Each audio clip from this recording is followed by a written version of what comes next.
দেখেন, আমি এটা অনেকবার বলেছি যে একজন যিনি শুধু পেটের দায় যে কোনো মতে নিজে খেতে পারছেন না অথবা বাচ্চাটাকে খাওয়াতে পারছেন না, এই জন্য নিজের শরীরটাকে অন্যের কাছে বিক্রি করে দিচ্ছেন, এই লজ্জা আমার থাকা উচিত যে আমার দেশে একজন নারী শুধু পেটের দায় সন্তানকে খাওয়ানোর জন্য শরীরটা বিক্রি করছেন, আর আমি তার বেশ্যা ডাকি। আবার আমাদের তো মরে যাওয়া উচিত লজ্জায়।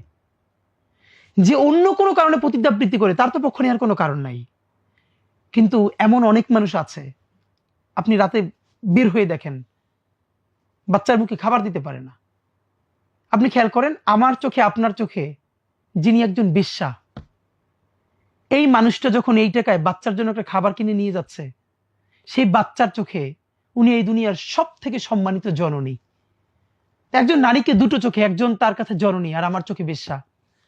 একটা বিশ্বাস করেন, ন্যূনতম বৈষম্যহীন ইনসাফের সমাজ যতদিনই আমরা সবাই মিলে তৈরি করতে না পারবো, ততদিন আমরা হয়তো কাউরে বেশ্যা আরো অনেক কিছু বলে গালি দিতে পারবো, আমরা একটা ভালো সমাজ পাবো না। এই দায়টা আমাদের সমাজের। আমরা এখনো বিয়ের খাবারে গিয়ে অর্ধেক খাবার নষ্ট না করলে আমরা জাতে উঠতে পারি না। আমরা এখনো যেই পরিমাণ কমিউনিটি সেন্টারে একটা বিয়ের প্রোগ্রামে খাবার নষ্ট হয়, এদেশে এখনো ডাস্টবিন থেকে খাবার তুলে খেয়ে, আপনারা রাত্রিরে দেখবেন, কালকে মগবাজারে দেখেছি রাত্রিরে বাচ্চারা খাবার তুলে খাচ্ছে। এই বাচ্চাটা আপনি হইতে পারতাম, আমি হইতে পারতাম, আল্লাহ আমাদেরকে এখানে পাঠান নাই। তাহলে যে এখনো ডাস্টবিন থেকে খাবার তুলে খাচ্ছে, সেই দেশে আমি ফুটানি করে আমি বিয়েতে খাবার নষ্ট করি, আমার অফিসে খাবার নষ্ট করি, প্রতিদিন ফ্রিজ থেকে এত খাবার ফেলে দেই, আল্লাহ জিজ্ঞেস করলে আপনি আমি জবাব দেব কি ভাই? সুতরাং যতদিন না পর্যন্ত একটা ন্যূনতম অর্থনৈতিক মুক্তি মানুষের জীবনে ঘটবে, আমরা যত দিনের কথা বলি, ভালো কথা বলি, এগুলো তার জীবনে কোনো ভ্যালু অ্যাড করবে না। কারণ ক্ষুধার থেকে বড় দিন এই দুনিয়ায় নাই।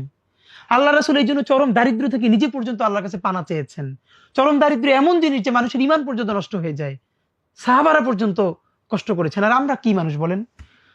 তো আমরা যে বৈষম্যহীন একটা ইনসাফের সমাজ তৈরি করতে চাই, সেই লড়াইয়ে কারো অনেক বড় কবি হয়ে উঠতে হবে, ইনসাফের কবি, কারো সাহিত্যিক, কারো ব্যবসায়ী, কারো বুদ্ধিজীবী, কারো রাজনীতিক। প্লিজ, আপনার যার যেখানে স্কিল আছে, আপনি যদি ভালো কবি হন, আপনি ইনসাফের রাষ্ট্রের জন্য একজন বড় কবি হয়ে ওঠেন। আপনি যদি চিন্তক হন, আপনি গবেষক হন, আপনি লেখক হন, ঔপন্যাসিক হন, আপনি ব্যবসায়িক হন, আপনি প্লিজ 10টা কাজ করেন না। আমরা যে লড়াইটা করতেছি, আমরা কোনোটা ভালো করে করতে পারতেছি না। আমরা ছোট্ট একটা টিম, কিন্তু আমাদের অনেক কাজ।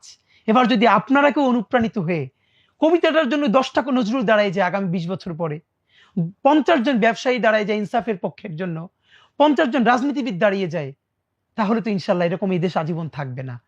আমরা একটা ভালো দেশ পাবোই। সেজন্য আমাদের সবাইকে এগিয়ে আসতে হবে। এটাই শুধু আপনাদের প্রতি আমাদের অনুরোধ এবং আবদার।